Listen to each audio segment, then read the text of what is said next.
amonitas, edomitas, sidônias e etéias. Mulheres das nações de que havia o Senhor dito aos filhos de Israel: não caseis com elas, nem casem elas convosco, pois vos perverteriam o coração para seguirdes os seus deuses. A estas se apegou Salomão pelo amor. Tinha 700 mulheres, princesas e 300 concubinas, e suas mulheres lhe perverteram o coração. Sendo já velho, suas mulheres lhe perverteram o coração para seguir outros deuses, e o seu coração não era de todo fiel para com o Senhor, seu Deus, como fora o de Davi, seu pai. Salomão seguiu a Astarote, deusa dos sidônios, e a Milcom, abominação dos amonitas.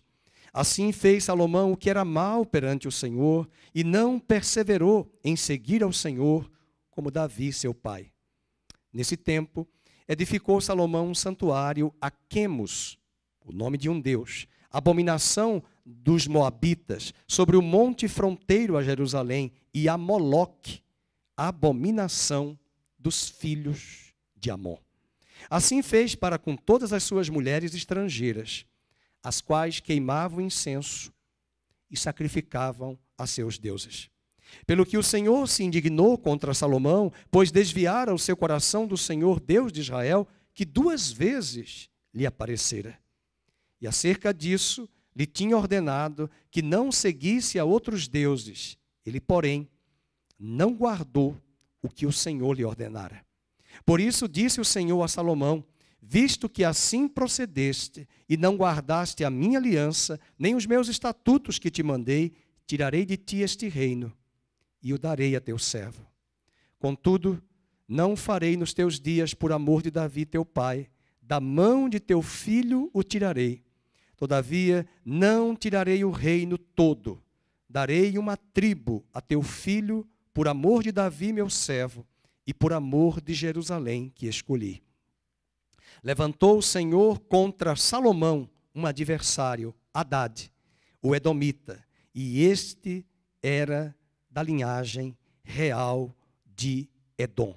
Ainda no mesmo capítulo, versículo 23, também Deus levantou a Salomão outro adversário, Rezon, filho de Eliada, que havia fugido de seu senhor Hadadezer, rei de Zobã. Verso 25, este foi adversário de Israel por todos os dias de Salomão, fez-lhe mal como Hadad, detestava a Israel e reinava sobre a Síria. Que Deus abençoe a sua palavra, fale conosco, que estejamos abertos, sempre lembrando que essas histórias, elas não estão perdidas, elas foram escritas para o nosso ensino. Paulo diz a Timóteo, tudo o que foi escrito no Velho Testamento é para o nosso ensino. Portanto, não desprezemos e vamos pedir que o Senhor fale com cada um de nós. Você que está em casa, você que está aqui conosco, muito obrigado. Pode sentar. Vamos deixar o texto aberto. Eu estou buscando aqui.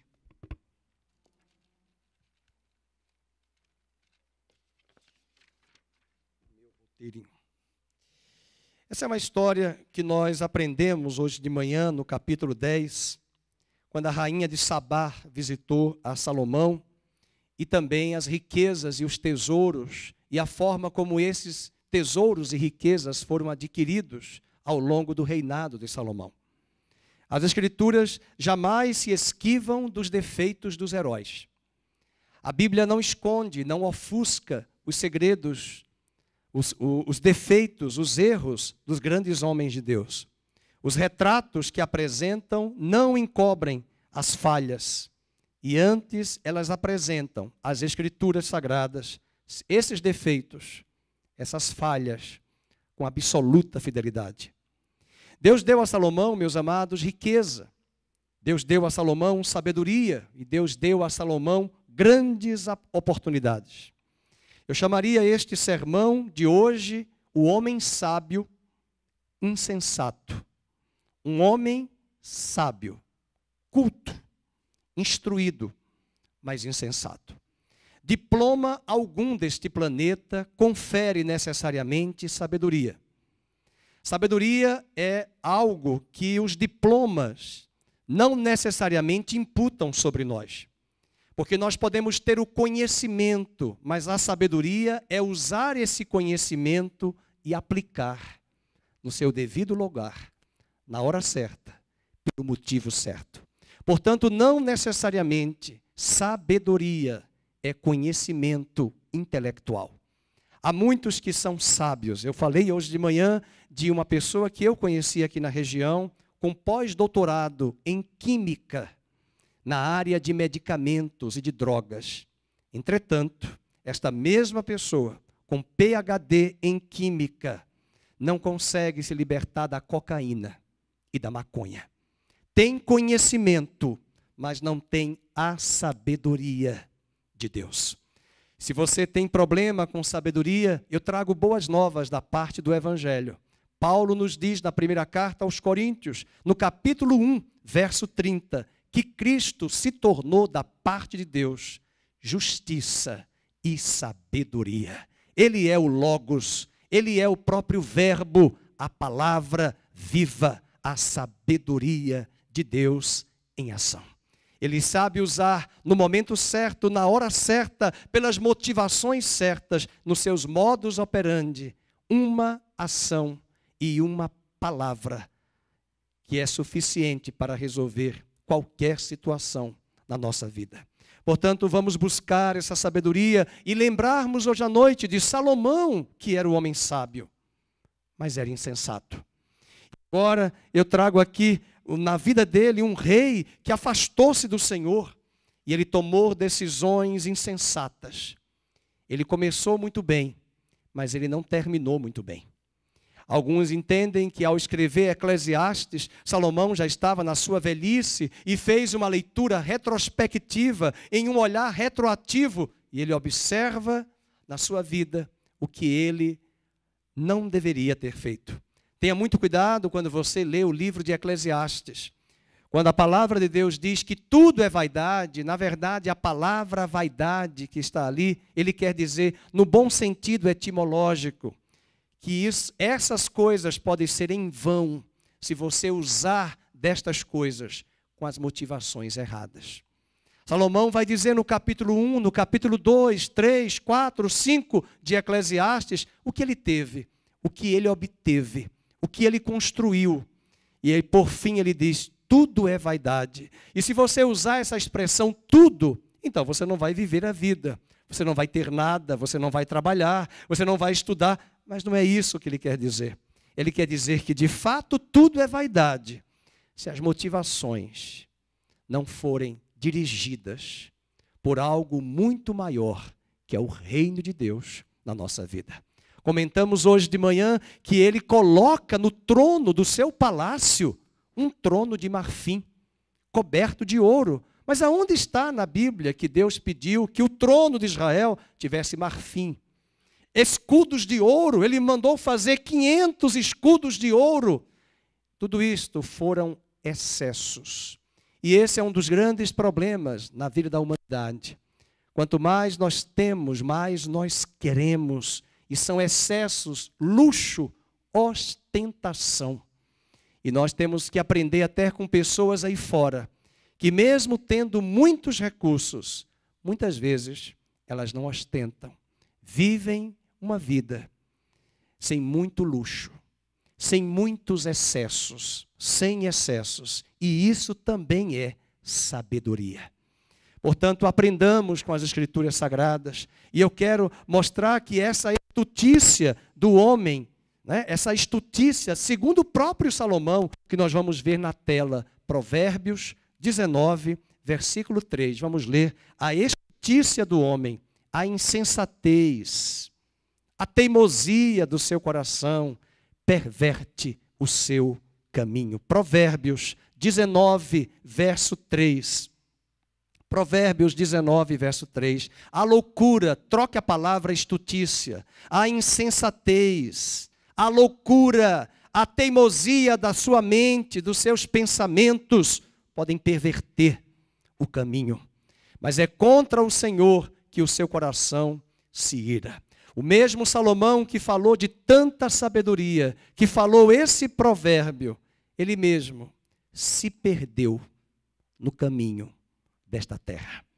Que bom que ele retomou, que bom que ele voltou. E é provável que ele acreditasse nestas palavras, mas ele não as deu ouvidos. Não é difícil acompanhar os declínios de Salomão nesse capítulo 11 de Reis. Vamos voltar e vamos ver o quanto ele desceu, o quanto ele regrediu, o quanto ele se perdeu. E eu escolhi aqui 4 aspectos da descida de Salomão que nós devemos prestar atenção. Primeiro, ele desobedeceu a palavra de Deus. Ele desobedece a palavra. Vamos ler o capítulo 11, verso 1. Um texto que foi lido hoje à noite, na abertura do culto, pela irmã Olga. Vocês lembram qual foi? Isaías 30. Sabe o que diz Isaías 30? Ai dos que descem ao Egito. O Egito era um grande império naquela época. O Egito seria hoje o que a China é, o que os Estados Unidos são. O Egito era naquela época um grande império da ostentação, da riqueza, do luxo, dos recursos materiais, humanos, de mão de obra escrava. E muitas vezes os homens de Deus da Bíblia, na hora da crise econômica, voltaram para o Egito. Egito tinha carros, Egito tinha cavalos, Egito tinha ouro, Egito tinha riquezas. Assista aquele filme, aquela trilogia, A Múmia, e veja o que havia no Egito. O capítulo 20 de Isaías diz que nunca mais o Egito levantar-se-ia como um grande império. O Egito até hoje existe, mas não tem mais a glória da ostentação. É um país que uma boa parte da população é analfabeta, vive na miséria. Uma nação que provou e gozou de tanto luxo, de tanta riqueza, nos dias de José do Egito, nos dias dos filhos de Abraão, durante aqueles 430 anos, Deus trouxe o juízo. E a igreja não pode esquecer que quando Abraão também enfrentou uma crise econômica, financeira, voltou-se para o Egito.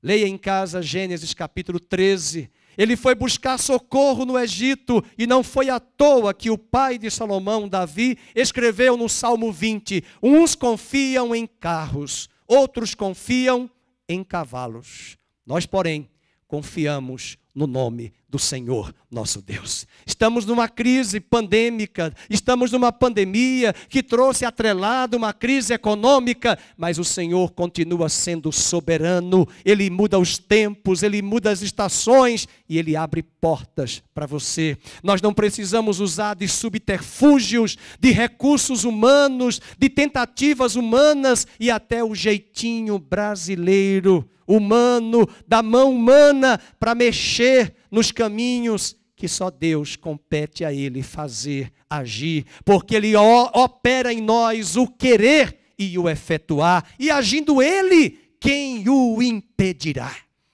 E Deus vai dizer em Isaías, ai dos que descem ao Egito, ai dos que confiam em carros, ai dos que confiam no braço do homem, e nação de Israel, reis de Israel, após Salomão, nós vamos ver que alguns reis de Israel, de Judá, fizeram aliança com o Egito.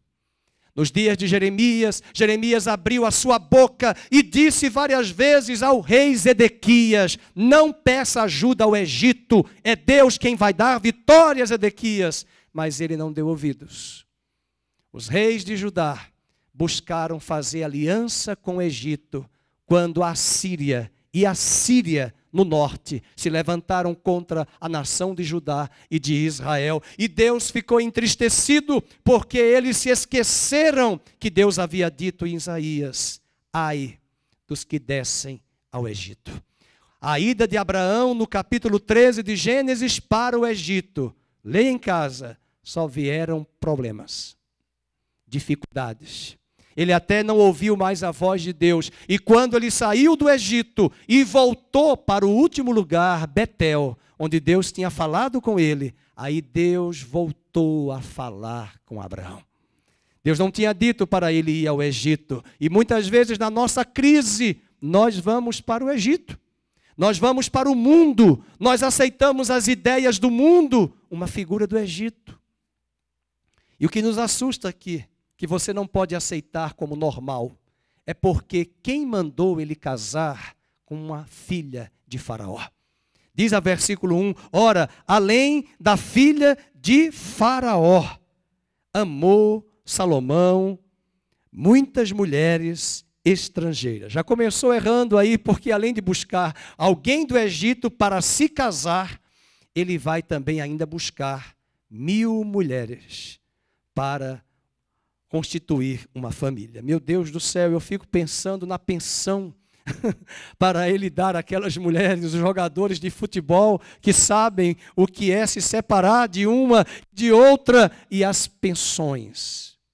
E sustentar o conforto de todas estas mulheres. A Bíblia diz no verso número 4 que ele tinha, versículo 3, 700 mulheres, princesas e 300 concubinas. Abra sua Bíblia no capítulo 3, verso 11 de Reis, você verá que essas mulheres, esse casamento dele com a filha de Faraó. Olha o versículo número 1, 3:1. Salomão aparentou-se com Faraó, rei do Egito, pois tomou por mulher a filha de Faraó e a trouxe à cidade de Davi. Parece que foi uma aliança econômica maravilhosa. Hoje em dia as nações fazem muito isso. Relações internacionais, trocas econômicas, a nossa laranja de Araraquara, de Limeira, que entra lá nos Estados Unidos, e aí em troca recebemos alguns outros produtos, e vamos costurando alianças, mas de repente essa bênção aparente de ver relações internacionais de Israel com outras nações, ideias estrangeiras, costumes estrangeiros, hábitos do Egito, uma figura do mundo, começam a entrar sorrateiramente na mente do povo de Deus. E a Bíblia vai dizer que essas mulheres, não é por conta das mulheres em si, com muito respeito às mulheres aqui presentes e as que nos assistem, mas muito mais porque elas eram pagãs. Elas tinham ídolos, elas tinham deuses. Meus irmãos, Salomão adorou Moloque. Salomão prestou culto a Moloque. Moloque era um deus que pedia crianças vivas para serem queimadas em Jerusalém. Ele vai adorar esses deuses. Ele vai adorar a deusa da fertilidade, a deusa Astarote. É essa deusa que depois vai ser chamada lá na festa da Páscoa, que traz uma cultura pagã. E quando hoje você vê o chocolate, o coelho é mamífero, o coelho não põe ovo. E quando você vê esse paganismo, veio dessa deusa Astarote, que a Bíblia diz aqui que ele adorou. E até hoje os ingleses, a Inglaterra, tem essa festa que se aproxima do mesmo calendário dos judeus e dos cristãos da Páscoa. E os costumes que estavam atrelados a esses deuses, as práticas pagãs, elas foram a posteriori cristianizadas. E é por isso que esse paganismo que entra aqui, até hoje nos alcançou, até hoje nos atinge. E diz a Bíblia que essas mulheres, com seus ídolos, perverteram o coração de Salomão. Isso não significa dizer que a culpa era delas. Salomão poderia ter dito não. Salomão poderia ter dito: eu não posso viver casamentos mistos, eu devo casar com alguém de aliança com Deus. Esse é o primeiro degrau que ele desce. Ele vai voltar ao Egito. Veja o capítulo de número 9, verso 24, no mesmo livro, 9, verso 24. Renan colocará na tela para nós.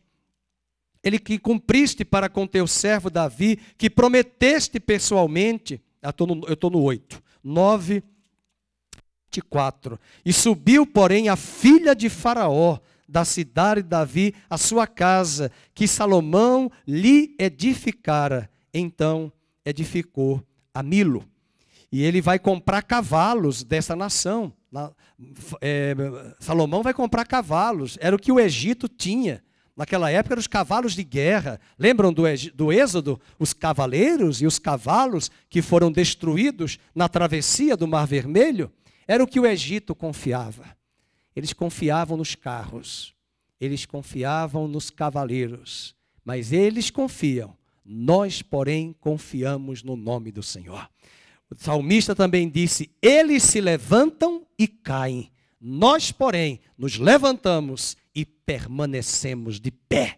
Porque, como foi cantado hoje à noite, não me abalarei, não me deixarei levar por isto, porque eu estou firmado na rocha, porque tu és o meu refúgio, tu és o meu libertador, tu és o meu refúgio, a minha casa, o meu abrigo, a casa forte do Senhor, aonde eu estou protegido e abrigado.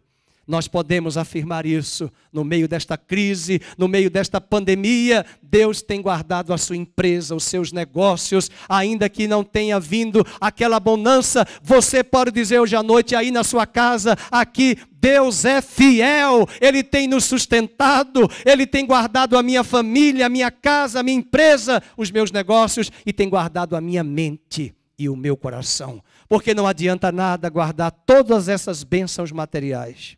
A nossa cabeça está confusa, se o nosso coração está pervertido, não adianta termos uma bênção material desprovida da maior prosperidade, que é a nossa alma liberta do engano, liberta do pecado, liberta das prisões e das cadeias e vivendo uma vida com integridade e com propósito. Aleluia. Assim como os pais receberam um livreto hoje, leia esse livro. É um livro, uma síntese daquele livro do Rick Warren, um pastor americano que escreveu Uma Igreja com Propósito e uma Vida com Propósito.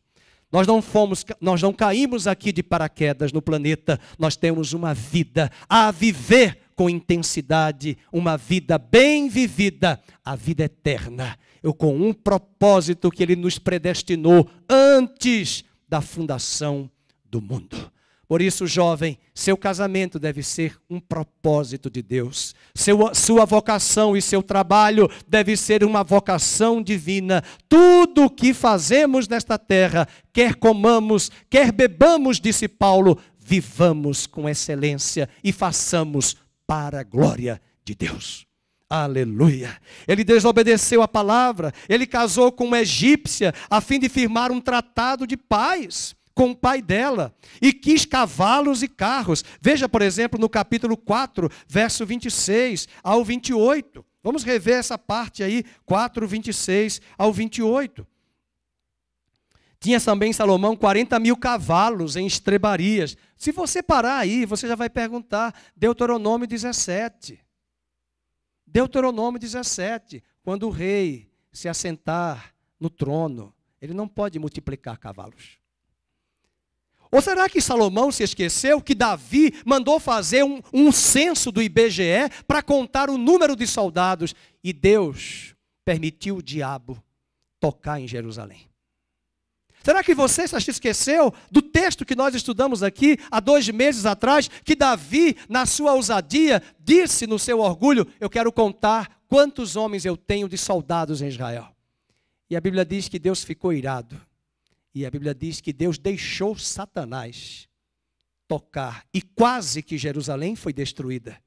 Depois você leia a história, releia a pregação, escute a pregação novamente e veja que naquele dia, se não fora o anjo do Senhor, Deus mesmo, entrou na cena, na pessoa de Cristo pré-encarnado, e quando ele intercedeu, Davi intercedeu, o anjo do Senhor estava ali presente, e Deus mandou fogo do alto sobre o altar, e Davi entendeu naquele dia que aquele lugar seria o lugar que o templo seria construído. Era para ter destruído Jerusalém. A Bíblia diz que em um só dia 70.000 pessoas morreram da praga, de uma peste, de uma enfermidade que Deus trouxe sobre a cidade de Jerusalém. Então Salomão se esqueceu disso. Salomão se esqueceu que seu pai confiou nos números, que seu pai confiou no número de soldados para ostentar, para dizer, eu tenho quase 1 milhão de soldados em todo Israel, das 2 tribos, 900 mil. Ele confiou nos números e Salomão está confiando nos cavalos.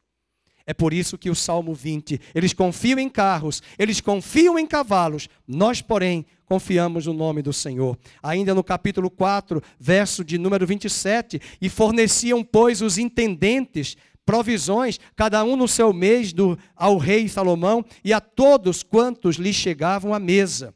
Versículo 28, e os cavalos comiam muito bem, viu? Olha o que é que eles comiam. Também levavam a cevada e a palha para os cavalos, e os jinetes para o lugar onde estivesse o rei, segundo lhes fora prescrito.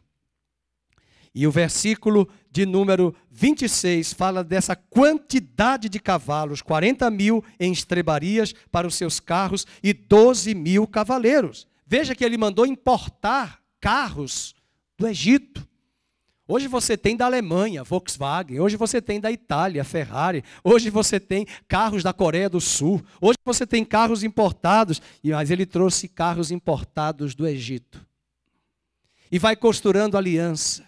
E esse é o grande perigo da igreja moderna, da igreja contemporânea. Nós vamos fazendo alianças com o mundo. Nós vamos fazendo concessões ao mundo. E de repente o mundo já está na nossa mente.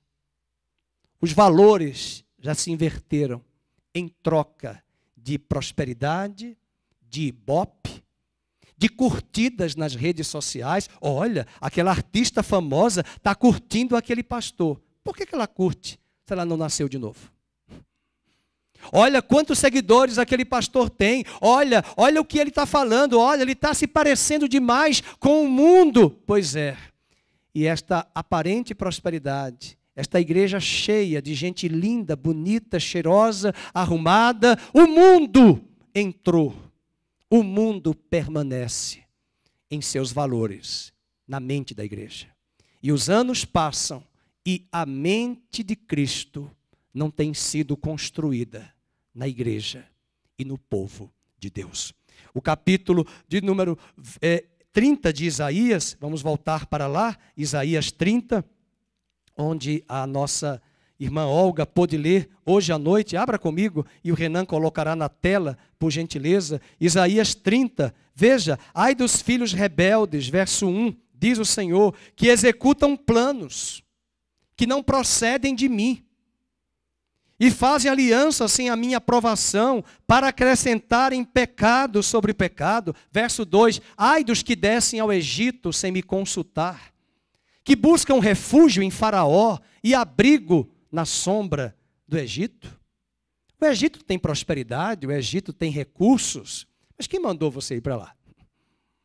Quantas vezes nós queremos dar um jeitinho para Deus? Quantas vezes Deus está nos dando livramento e nós queremos nos aproximar do perigo? Quem foi que mandou Abraão levar Ló? Quem foi que mandou Ló ficar com as terras de Sodoma e Gomorra? E depois, problemas para Abraão. Abraão vai ter que capturar Ló porque ele fora sequestrado. Mas em nenhum lugar na Bíblia Deus disse, leve Ló. Nenhum lugar na Bíblia Deus disse para Abraão, deixe que Ló escolha. E Ló escolheu as melhores terras do ponto de vista humano. Ele escolheu Sodoma e Gomorra porque eram terras prósperas. Prósperas economicamente, mas ali também cheirava o pecado e o juízo. E a nossa tendência, meus amados, quando nós olhamos em Gênesis capítulo 13, é que nós ainda escolhemos e tomamos as decisões pela nossa carne. Nós tomamos as decisões pela aparência. Nós queremos casar com aquele homem bonito, aquele gato, que vai ser depois um tigre. Nós queremos casar com aquela gata, que vai ser a borralheira. Nós queremos casar com aquela pessoa que parece que vai nos oferecer um suporte financeiro maior, mas eu não tenho amor por ele. Eu não tenho amor por ela. É para viver de aparências, é para viver conforme esse mundo nos ensina, os valores que esse mundo... Ah, mas todo mundo segue assim. Lembre-se que nos dias de Noé, todos achavam que ele era louco, fanático. Mas quando o juízo chegou, todos entenderam que só ele e as 7 vidas que estavam na arca estavam com razão. Que tristeza será naquele dia, no livro de Apocalipse diz que a Babilônia econômica, religiosa, que vive de aparência, quando ela se fragmentar e cair, a Bíblia diz que as nações vão chorar e dizer: nós investimos a nossa vida nesse sistema. Eu amarrei o meu cavalo nesse sistema. E a Bíblia diz que as nações vão chorar, porque elas terão perdas bilionárias, porque elas investiram toda a sua vida e projeto. Alguém já assistiu aquele filme A Era do Gelo? Eu gosto daquele personagem, qual é o nome daquele bichinho que nunca consegue capturar a nós. É nós ou é amêndoa? É nós, né? É uma nós? Me corrijam, irmãos, por favor. É uma nós. Então, ele está assim, e quando ele pensa que vai, já caiu. Desculpa o teatro. Você dá risada? O pastor é palhaço? Não. Mas leia Apocalipse. As nações vão chorar. E nós tivemos um prelúdio no século 21, quando as Torres Gêmeas caíram. Ali estavam os maiores escritórios das maiores empresas multinacionais que tiraram lições. E agora elas têm seus backups em várias nações do planeta, guardadas, porque em uma só hora as torres caíram. E Deus estava só dizendo num prelúdio, antes do grande juízo, que quando aquilo se fragmentou, empresas foram sepultadas e enterradas e perderam seus investimentos. Perderam até todo o arsenal de clientes, de notas fiscais, porque tudo estava ali. Ali era o World Trade Center, o centro comercial mundial.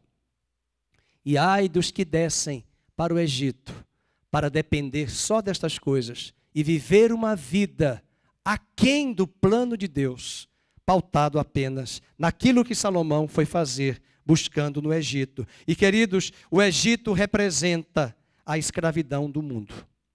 Outro problema de Salomão, vamos voltar para o capítulo de número 10, de número 11, lá no livro de Reis, 1 Reis 11, é que ele vai se envolver em casamentos mistos. Ele vai se casar com pessoas, com mulheres incrédulas. E isso está muito claro no versículo 2 do capítulo 11. 1 Reis, capítulo de número 11. Vamos ver. Veja o que a palavra de Deus nos diz. Ele teve mulheres das nações, de que havia o Senhor dito aos filhos de Israel: não casem com elas, nem casem elas convosco, pois vos perverteriam o coração para seguirdes os seus deuses. Quando você olha para o verso 3, ele tinha 700 mulheres, vamos marcar aí. Depois, no verso número 4, sendo já velho, as suas mulheres lhe perverteram o coração para seguir outros deuses. O seu coração não era de todo fiel para com o Senhor. Além disso, olha o nome dos deuses que ele passou a adorar. Verso 5, ele adorou Astarote, a deusa dos Sidônios. Ele adorou a Milcom, que era a abominação dos Amonitas. E ainda no verso 8, com muito respeito às mulheres que aqui estão. Assim ele fez para com todas as suas mulheres estrangeiras, as quais queimavam incenso e sacrificavam a seus deuses. Eu vou usar uma frase de um seriado de filmes que a gente já assistiu muito, Star Wars, desde a década de 70. Parece, mulheres, que vocês têm a força. Não é essa frase que aparece lá? Você tem a força. E eu sempre digo para mim, quando eu assisto ao filme, eu não tenho força nenhuma, é Deus que está em mim. Entretanto, as mulheres têm essa habilidade. É muito mais fácil, no casamento, uma mulher arrebanhar o seu marido e os seus filhos para a igreja, do que o contrário. As mulheres têm essa habilidade de arrebanhar até o marido e os filhos para a família dela. É lógico que uma mulher cristã vai ter prudência e sabedoria de trazer esse equilíbrio com a família dela e a família dele, porque eles se casaram e as famílias estão entrelaçadas. Isso é aliança. Mas é mais fácil as mulheres fazerem isso. E vocês têm a força, Porque vocês continuam sendo a maioria nas igrejas. Hoje de manhã, parecia que era o Dia das Mães, de tanta mulher. Muitas vezes nós percebemos isso, e esse é um grande perigo dos casamentos mistos. Cuidado. Nós conhecemos casamentos de pessoas evangélicas. Crente casa com crente. Depende quem é esse crente. Porque os crentes de hoje, os evangélicos de hoje, estão se divorciando no terceiro, no quarto, no quinto. Deixem isso para o mundo. Com quem você vai casar? Ah, pastor, eu não consigo viver sem mulher. Isso é uma frase mundana. Você tem o Espírito Santo. Então você vai casar com a primeira que aparecer? Você vai se envolver, você vai se relacionar com a primeira pessoa que aparecer no seu caminho? Não, isso é estutícia. Isso é insensatez. E eu chamo a atenção, muito importante esse tratar sobre isso. Vamos para a segunda carta aos Coríntios, lá no capítulo de número 6, verso 14 a 17. Jovens que estão aqui, adolescentes que querem um dia casar. Relação sexual na Bíblia é casamento. Isaac e Rebeca se casaram, a Bíblia diz que não tinha pastor lá, não tinha padre, não tinha rabino, não tinha juiz. Sabe como foi o casamento deles? Primeiro, respaldado em oração. Eles oraram, Eliezer orou, Abraão orou e Eliezer foi enviado. Então tinha respaldo de oração. Mas eu quero dizer como é que foi o casamento. Rebeca estava na tenda, quando avistou ele de longe, alguém deve ter dito, é ela. E a Bíblia diz que ela, com aquele jeitinho de mulher, fez aquele olhar, né, cobriu um pouco o rosto, colocou o véu, e diz a Bíblia que Isaac entrou na tenda. Tiveram intimidade sexual. Hello? Diga aí para a pessoa que está do seu lado. Casamento. Isso é casamento. Uma vez eu falei num casamento, hoje eu não falo mais não, porque dá um choque cultural. Toda relação sexual é casamento. A pessoa olhou para mim no final da festa e disse, pastor, eu acho que eu casei com umas 300 mulheres. Casamento. Sangue foi misturado. Você sabia que na relação sexual, toda relação sexual tem sangue? Toda relação. Ah, eu não vi sangue, mas tem sangue. Você sabia que na sua urina, se você fizer amanhã um exame de urina, tem células hemácias que saíram na urina? E tem um certo limite. Se essas hemácias aparecerem em grande quantidade, tem infecção e inflamação. Mas toda a urina, até fezes, tem sedimento de hemácias. Toda relação sexual tem sangue. E esse é o perigo de contrair hepatite, de contrair AIDS, de contrair outras doenças, de homens e mulheres que têm vários parceiros. E cá entre nós, principalmente para as mulheres, quando uma mulher tem uma relação sexual hoje com uma jovem, com um rapaz, daqui a 2 dias com outro, daqui a 1 mês com outro, eu quero dizer que uma parte da alma dessa pessoa, das emoções, dos sentimentos, ficam registrados. Que tristeza levar para o casamento aventuras sexuais, experiências sexuais que você teve com outros homens para fazer comparação com o seu atual marido. E o contrário. Que tristeza você ter experiências com outras mulheres e levar para o seu casamento, com a sua esposa, a emoção, a alma, a imagem. Há pessoas que até têm envolvimento sexual apenas mecanicamente, mas a cabeça está pensando naquela outra pessoa. Portanto, isso seria uma estupidez e uma insensatez. No mundo contemporâneo que vivemos, jovens, eles dizem, eu fiquei. Ficar, para alguns, é só beijar. Mas um beijo, um agarro e um amasso, muito bem escondido, num lugar escuro, vai desaguar em intimidade sexual. E essas experiências vão trazendo, principalmente nas meninas, nas moças, nas mulheres, uma somatização e até um elemento de comparação. Para uma relação futura, ela vai ter e buscar parâmetros. Esse foi melhor, aquele é assim, esse tem isso e aquilo, e vice-versa. Portanto, nós precisamos nos guardar. O autor de Hebreus continua dizendo, digno entre todos, de toda honra, seja o matrimônio sem mácula. O leito do casal sem mácula. É uma vergonha hoje. Mulheres, mães, adultas, estimularem suas filhas a trazerem os namorados para suas casas para terem relações na cama da sua mãe com os namorados delas. Um absurdo. E isso é normal. Isso hoje já foi assimilado como normal, costumeiro. E nós vamos aceitando. E essas ideias estrangeiras que circularam, dessas alianças com Salomão e as outras nações, sorrateiramente povoaram a mente dos filhos de Israel. E Isaías se levanta para dizer: ai dos que chamam o bem de mal, e ai dos que chamam o mal de bem. Avançando ainda, vamos para 2 Coríntios, capítulo 6, verso 14 a 17, o Renan colocará na tela, ele vai nos falar dos casamentos mistos. Não vos ponhais em julgo desigual com os incrédulos. Com quem você casou?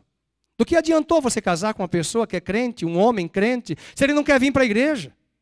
Ela não gosta da igreja, ele não gosta da igreja. Que casamento é esse que vai ser para a glória de Deus se você já é crente?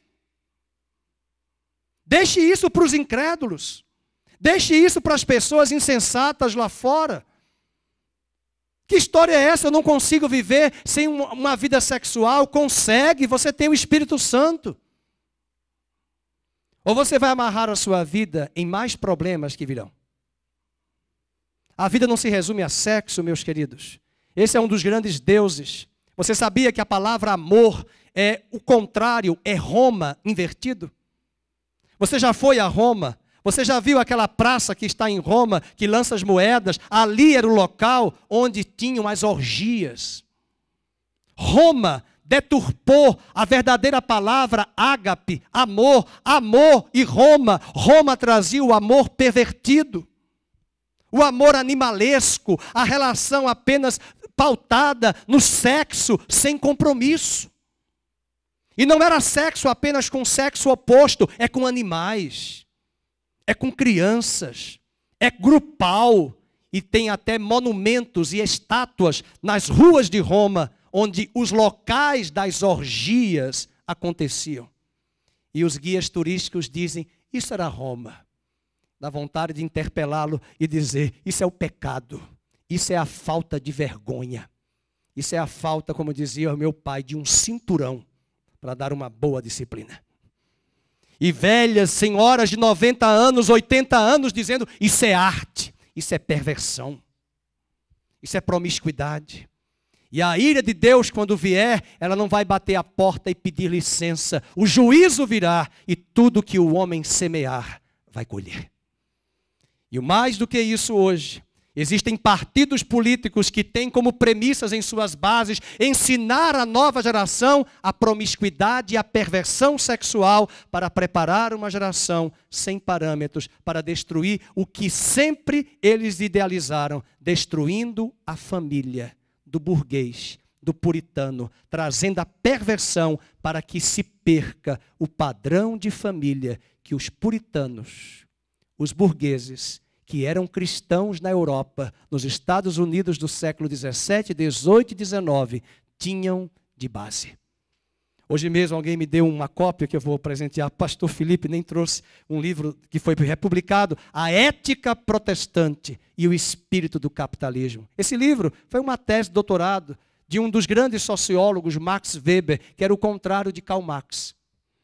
Max Weber era alemão e ele foi buscar por que razão os protestantes nos Estados Unidos e na Europa chegaram a ter prosperidade. Muito simples de entender, é só ler o livro. E não é um livro de religião, é um livro de sociologia. Ele vai mostrar que os puritanos só tinham uma esposa, filhos e não usavam bebidas, orgias, não tinham relações extraconjugais, não tinham pensões com outras mulheres. E trabalhavam, guardavam dinheiro, e quando a Bolsa de Valores de 1929 acabou, rompeu, quebrou, só eles tinham dinheiro para emprestar. Tá bom para você? E os barões de café de São Paulo, que tinham várias amantes, tiveram que vender as mansões da Paulista. Sabe por quê? Porque você que vive com 300 mil reais de salário, como é que vai viver agora com 3 mil? E você que tem uma mulher em São Paulo, e agora uma outra mulher em Paris, uma outra mulher em Nova York, como é que sustenta essa mulherada toda? Com todo luxo e ostentação. E ele entendeu que havia um ethos protestante. E descobriu que essa ética, esse jeito de viver, essa forma de viver com esses valores, ajudou os Estados Unidos a acumularem riquezas, sem ostentação. E nunca deixaram de seguir a Deus, indo às igrejas. E até hoje, ainda que a nação tenha se desviado, muitas igrejas plantadas no Brasil vieram dos protestantes norte-americanos. Foram esses puritanos, foram esses burgueses que valorizaram a família e o casamento. Salomão está pervertendo. E agora veja o capítulo, volta lá para o texto de 2 aos Coríntios. Não vos ponhais em julgo desigual com os incrédulos, porquanto que sociedade pode haver entre a justiça e a iniquidade, ou que comunhão da luz com as trevas? Próximo. Que harmonia há entre Cristo e o maligno, ou que união há do crente com o incrédulo? E não é só para casamento, próximo versículo, que ligação há entre o santuário de Deus e os ídolos? Porque nós somos santuários do Deus vivente, como Ele próprio disse, habitarei e andarei entre eles, serei o seu Deus e eles serão o meu povo. Verso 17. Por isso, olha o que Deus disse, retirai-vos do meio deles, separai-vos, diz o Senhor, não toqueis em coisas impuras. Não se casem com pessoas incrédulas. Não se casem com pessoas que praticam ocultismo. Preste bem atenção quem é essa pessoa que se diz cristã, que se diz cristão, e você vai viver a sua vida para sempre com ela. Você vai jurar lá no altar até a morte. Eu não posso citar nomes, detalhes, porque isso está sendo transmitido ao vivo. Mas vocês esqueceram daquele casamento de um grande jogador de futebol que se casou num grande palácio de Paris? Só durou 3 meses. Que festa, que ostentação. Até hoje não sabemos o que aconteceu. Não precisamos saber. Isso é função de fofoqueiro. Quantas vezes nós já fomos a casamentos? Você já foi a algum casamento e depois de 1 ano você encontra a pessoa no mercado com outra. E eu tenho que fechar minha boca às vezes que eu digo, é fulano. Aí a pessoa falou, não pastor, já é outra. Fala não, toca no assunto não. E Paulo vai dizer em Efésios que os pagãos são estranhos às alianças de Deus. Eles não sabem o que é aliança. E nós temos visto esse ciclo se repetir. Festas de artistas famosos, de youtubers famosos, que fazem mega casamentos em praias, em igrejas bonitas no interior desse Brasil, convidam artistas, pessoas pagam as passagens dos hotéis e em menos de 1 ano, o casamento está desfeito. É pura vaidade, ostentação, casamentos mistos. E cuidado que isso tenha acontecido muito na igreja, meus queridos. O casamento é algo sagrado. Salomão havia exortado o povo dizendo que ele fosse perfeito o coração para com o Senhor. Veja o capítulo 8, vamos voltar para 1 Reis, capítulo 8, verso 61. 1 Reis, capítulo 8, verso 61.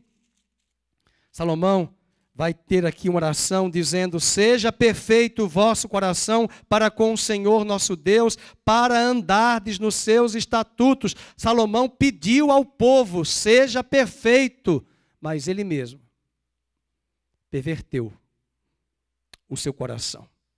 Ele mesmo ignorou as advertências. E eu falei que ele voltou ao Egito, eu falei dos casamentos mistos que ele se dedicou. E talvez você não lembre, quando o pastor Felipe pregou-nos aqui, o nome de batismo de Salomão não era apenas Salomão.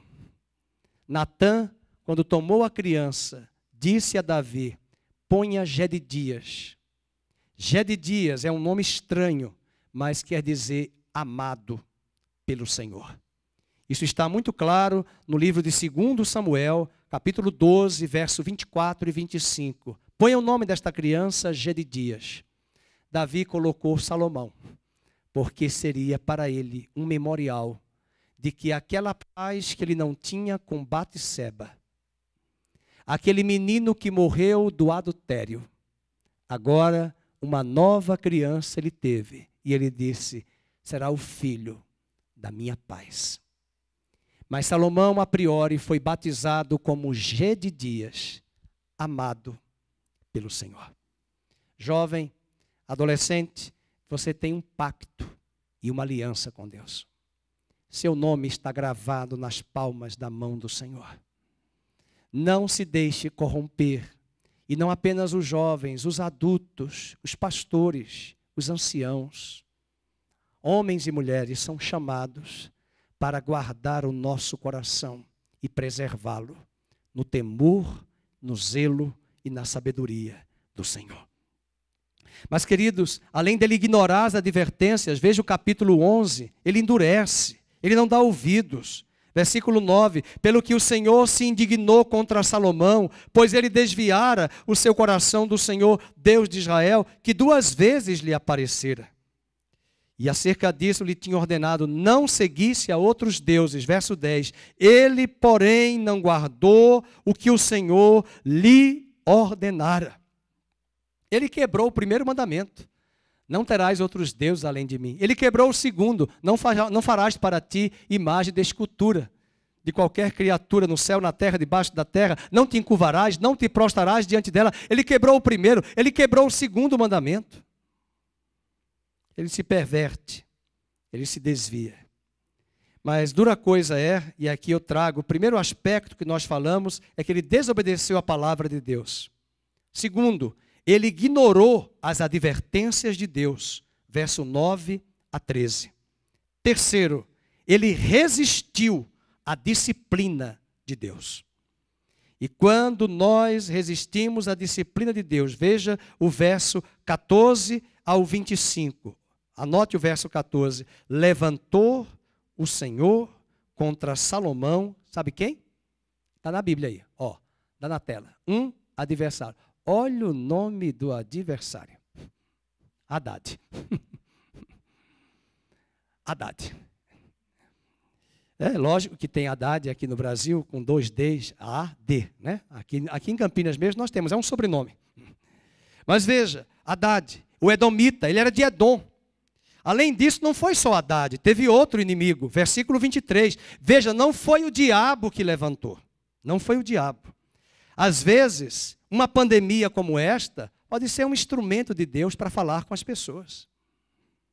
Às vezes, uma crise econômica, às vezes, a adversidade que você enfrenta pode ser um alerta de Deus para você e para mim. Aqui não é o diabo que está levantando, aqui é Deus que está levantando esses homens contra Salomão para ver se acordava Salomão. E diz o versículo 14, levantou o Senhor contra Salomão um adversário. Verso 23, também Deus levantou a Salomão outro adversário, Rezon, filho de Eliada, que havia fugido do seu senhor Adadezé, rei de Zobá. E ainda no verso 25, é interessante, né? Que esse Haddad, aqui da Bíblia, quem ele detestava. Quem ele detestava. Veja o verso 25, este foi adversário de Israel por todos os dias de Salomão, fez-lhe mal, verso 25, como Haddad. Olha o que Haddad tinha, detestava a Israel e reinava sobre a Síria. Quando nós estivemos agora no muro, não no muro, no Museu do Holocausto em Jerusalém, mais uma vez o guia nos falou que eu já sabia. Que um ex-presidente nosso, brasileiro, compareceu ao Museu do Holocausto nas imediações, mas não entrou. E ele disse para as autoridades de Israel, não existia Holocausto. Israel é uma farsa. Não existe. E sabe para onde ele foi? Visitar o túmulo de Yasser Arafat. Foi Arafat quem disse que Israel não existe, que Israel deve ser destruído. Que direitos humanos, né, eles defendem. Entretanto, esta frase, os turistas que sobem a Jerusalém e a Israel, ouvem de um ex-presidente da República do Brasil, que nega até hoje uma das grandes tragédias da humanidade, o Holocausto. E nega a existência do Estado de Israel. Esse mesmo inimigo, querido, é como Paulo disse, a nossa luta não é contra carne e sangue, a nossa luta é contra principados e potestades. E esse Hadad que Deus permitiu ser levantado para fazer oposição a Salomão, Rezon para fazer oposição, era uma forma de Deus admoestar e advertir o seu filho. Portanto, igreja contemporânea, não esqueçamos de vista que Deus pode usar quem Ele quer, Ele pode usar situações para chamar a nossa atenção, para nos corrigir, porque Ele nos ama. Ele nos ama. E o quarto ponto é que Salomão opôs-se ao servo de Deus. E é muito interessante ver no versículo 14 e no verso 23 e 25, esses homens que Deus levantará para ir contra a Salomão. Mas ele não se volta. Diz o capítulo 11, que nós não lemos, mas eu também não vou ler todo o capítulo. Eu quero que você leia comigo no verso 40. Pelo que Salomão procurou matar até Jeroboão. Esse Jeroboão, se você ler em casa o capítulo, era um homem que aparece aqui no livro no capítulo 11, verso 26, ele foi servo de Salomão e ele foi buscar refúgio fora da terra de Israel. Depois ele volta. E quando ele volta, no verso 28, Salomão viu que Jeroboão era homem valente, capaz, moço, laborioso. Ele o pôs sobre todo o trabalho forçado. E sucedeu nesse tempo que, saindo de Jeroboão, de Jerusalém, o encontrou o profeta Aías. E Aías vai pegar a capa de Jeroboão, vai rasgar em 12 pedaços e vai fazer um ato profético, que nós só vamos entender a semana que vem, no capítulo 12. Ele vai rasgar a capa em 12 pedaços. 12 representando as 12 tribos. E o profeta vai dizer para Jeroboão, 12 pedaços dessa capa ficarão com você, e 2 com Roboão. E Deus manda lhe dizer que o reino de Israel será dividido. A nação será dividida e você governará sobre Israel 10 tribos. Ele guarda a profecia. E Salomão, ao invés de se corrigir, quando ele tomou ciência que o profeta trouxe uma profecia de que o reino de Israel seria rasgado e dividido, ele, ao invés de se corrigir, ele endurece. E ele vai atrás de Jeroboão e ele tenta matar Jeroboão. Na verdade, Deus estava usando Jeroboão, Deus estava usando o profeta Aías para corrigi-lo, para dizer, acorda, o teu reino será tomado, você morrerá, o juízo virá. E diz a Bíblia no capítulo 11, verso 40, vamos ler? Pelo que Salomão procurou matar a Jeroboão, e Jeroboão se dispôs, coitado, né? Fugiu para onde, irmão? Para o Egito. Aí ali permaneceu até a morte de Salomão. E quando Salomão morre, ele volta para a terra. E a Bíblia diz que ele vai governar Israel. E não fiquem achando que ele era um santinho, muito bonzinho. Ele fez pior que Salomão. Ele vai assumir o reinado e vai proibir o seu povo, as 10 tribos, de irem para Jerusalém adorar. E ele vai levantar um templo pagão em uma cidade do Reino do Norte e vai colocar deuses, ídolos, para que Israel adore no norte, proibindo os israelitas de irem a Jerusalém, no sul, adorar a Deus. E ele vai introduzir um paganismo ferrenho, mas não foi ele que começou a trazer o paganismo. Salomão, as mulheres trouxeram deuses e perverteram Salomão e perverteram os filhos de Israel com aqueles deuses. Queridos, eu quero terminar trazendo 4 lições que nós podemos aprender dessa história. A primeira é que estejamos atentos como nós vamos terminar a nossa caminhada cristã. Não adianta se vangloriar que eu e você temos 40 anos de evangelho. Eu tenho 50 anos de igreja. E daí? Seu coração continua respondendo a Deus da mesma forma quando você se converteu? Quebrantamento, obediência, perseverança, amor? Ou você tem vindo à igreja indiferente, amargurado, crítico para olhar os defeitos? Como é que está o seu coração? Se nós temos 50 anos e 60 anos de evangelho, as pessoas ao nosso redor devem olhar a glória de Deus na nossa vida. Estamos mais ariscos, estamos mais armados, cheios de mágoa, de ira. É um sinal vermelho para nós pensarmos o quanto Deus está disposto e procurando ainda os verdadeiros adoradores, que o buscam e que se quebrantam. Então, a primeira lição, Salomão começou bem, mas ele termina muito mal. Que bom que ele se arrependeu, conforme Eclesiastes, capítulo 12, verso 13 e 14. E sabe quantos anos Salomão reinou? 40 anos. Ele reinou do ano 971 ao ano 931 a.C. 40 anos.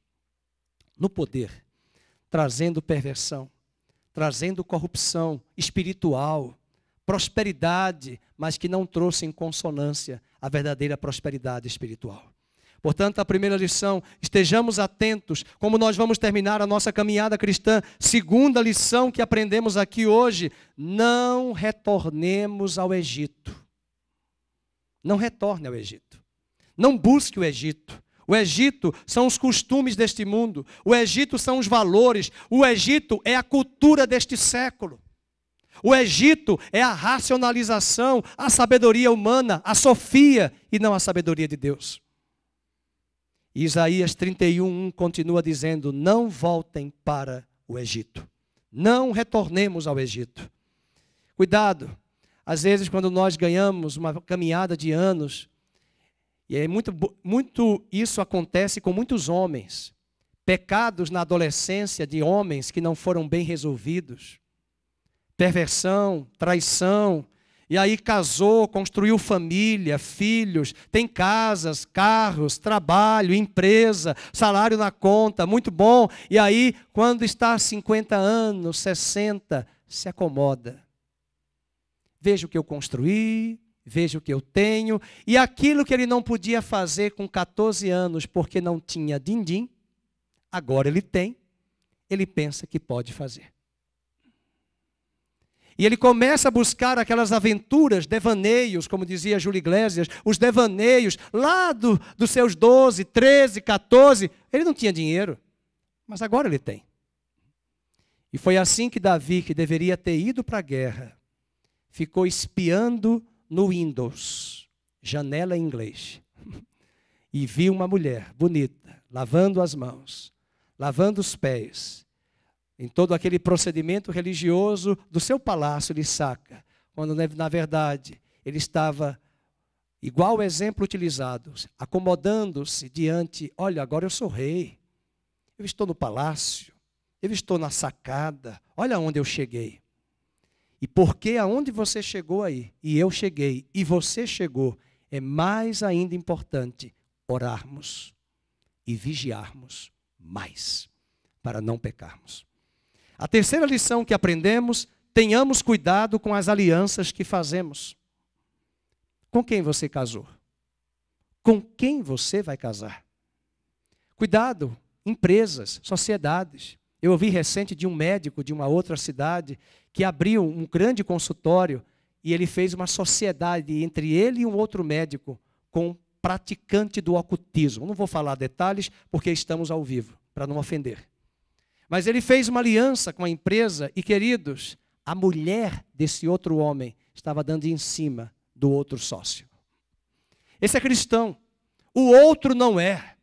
Uma verdadeira loucura, não apenas para destruir seu casamento, mas ainda desvios de recursos que não eram repassados por conta do outro, que ele fez aliança numa empresa que ambos abriram e ele sabia que essa pessoa era praticante do ocultismo.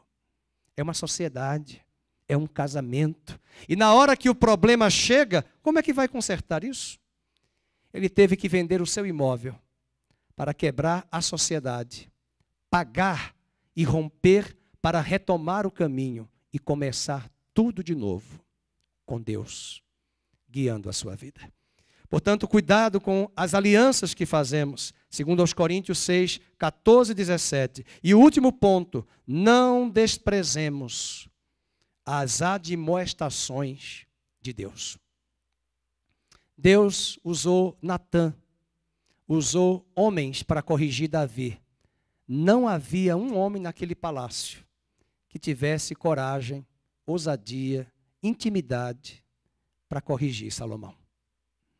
E ainda que Deus tinha levantado Hadade, levantado Rezon, para fazerem oposição a Salomão, ele, ao invés de se quebrantar, ele ainda intenta matar Jeroboão, aquele que Deus já tinha designado para ser o rei de Israel. Veja, eu falei que Deus queria Jeroboão como rei. Sabe por quê? Porque Deus muitas vezes entrega a nação aos seus próprios pecados. Às vezes nós vamos ter governantes que elegemos por causa do nosso coração e da nossa teimosia. E muitas vezes, muitos dos gargalos que o Brasil está enfrentando hoje, preste bem atenção, os gargalos que nós estamos enfrentando hoje, é porque não sabemos votar no voto mais importante, que é deputado federal e senador. Nós votamos muitas vezes errado, de homens que chegam ali no legislativo e não colocam em pauta os projetos que visam a melhoria do país a longo prazo.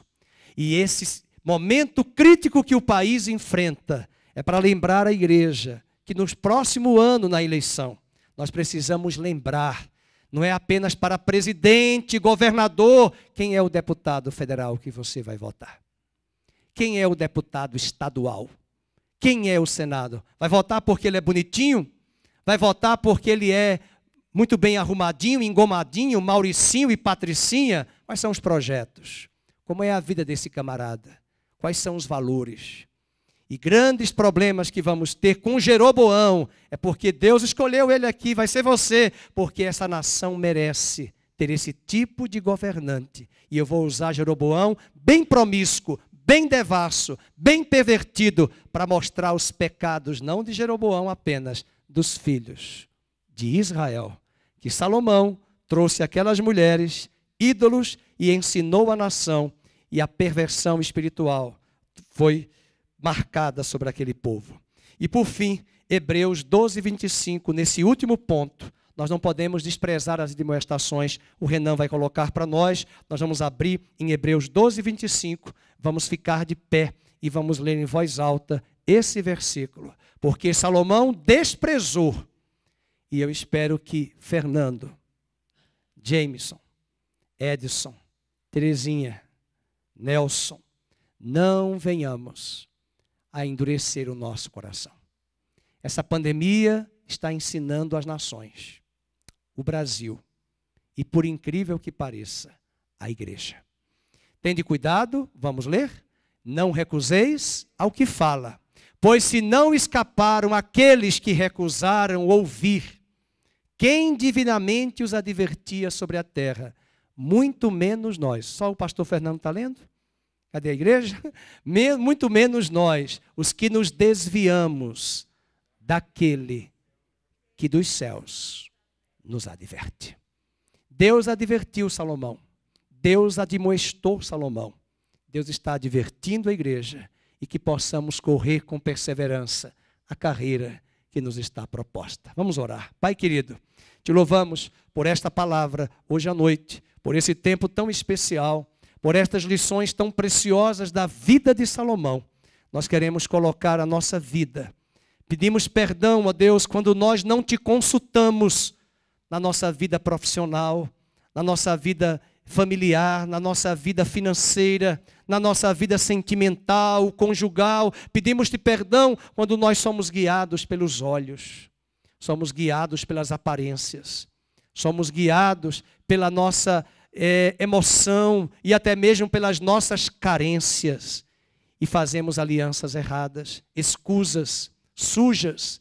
Nós queremos te pedir hoje que o Senhor nos dê a tua misericórdia. Os que estão casados, que continuem casados, contando com a graça do Senhor para ajudar em seus casamentos. Que Que os solteiros aprendam com estas experiências e que eles possam fazer as escolhas mais certas e coerentes como flechas que acertam o alvo. Livra o nosso coração da perversão, dos desvios, do engano. Livra o nosso coração da teimosia e da rebeldia. E temos a certeza que aquele que advertiu a Salomão está aqui hoje à noite, advertindo a igreja local nossa e aqueles que vão ouvir esta palavra. E que o Senhor nos abençoe e nos guarde. E que o Senhor faça resplandecer o seu rosto sobre cada um de nós. Que o Senhor sobre nós levante a luz do seu rosto e nos dê a paz, o shalom.